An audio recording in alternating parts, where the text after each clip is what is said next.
대부분의 건축주들은 자신의 주택 마련을 계기로 처음으로 설계와 시공의 과정에 참여해보게 되는데, 집을 짓다 보면 10년이 늙는다는 말처럼 생각보다 그 과정에서 큰 어려움을 겪게 된다.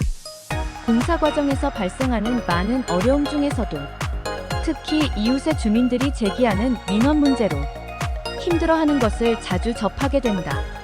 건축 프로젝트가 시작되고 나서 설계를 위해 현장을 몇 차례 방문하다 보면 주변의 이웃들이 호기심을 가지고 조금씩 관심을 보이다가 공사가 시작되면 그때부터는 이웃 주민들의 반응도 본격적으로 나타나기 시작한다.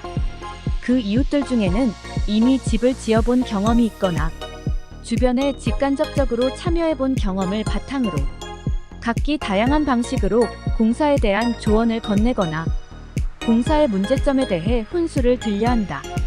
물론 해당 공사로 인해 발생하는 다양한 불편함과 피해에 대해 이웃 주민들이 문제를 제기하는 것은 매우 자연스러운 일이지만, 몇몇의 사람들은 이번 기회에 나도 한몫 챙겨보자 하는 식의 마구잡이 민원을 제기하기도 하고 막무가내로 공사 진행을 방해하는 등 여러 건축의 현장마다 거의 예외 없이 악성의 진상 이웃들을 만나게 된다.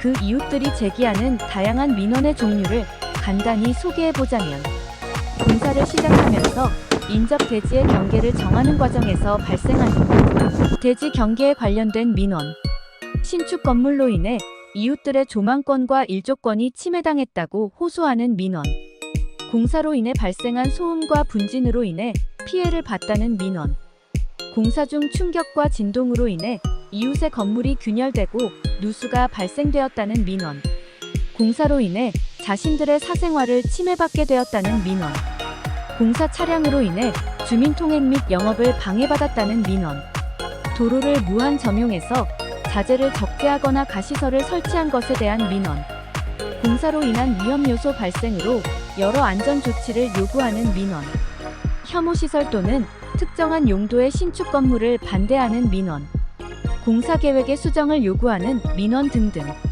다양한 민원이 발생하고 있다.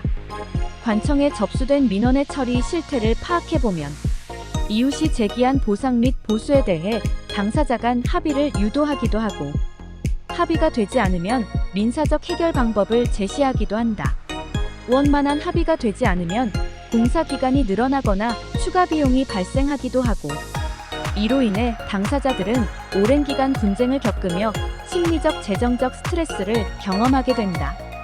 그리고 부적절한 관련 분쟁이 길어져 해당 문제가 공개적으로 주변에 알려지게 되면 해당 건축 프로젝트나 건축주의 명성에 손상을 줄 수도 있고, 또 다른 관계자들에게 신뢰를 잃게 되는 원인이 될 수도 있다.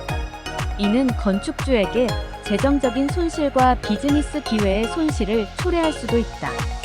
이와 같은 문제를 피하기 위해서는 건축 프로젝트 초기 단계에서부터 인근 주민들과의 적극적인 소통과 협의가 필요하다.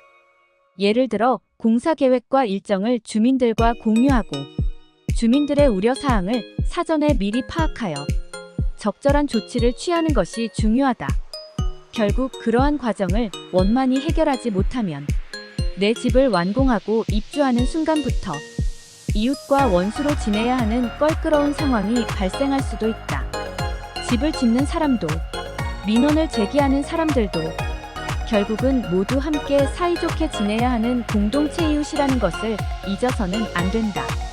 민원을 제기하기 전에 먼저 상대방의 입장을 살펴보고 소통하려는 자세가 필요하다. 막무가내 민원을 제기하던 사람들도 다음번에는 반대로 자신이 그 대상이 될 수도 있음을 명심해야 한다.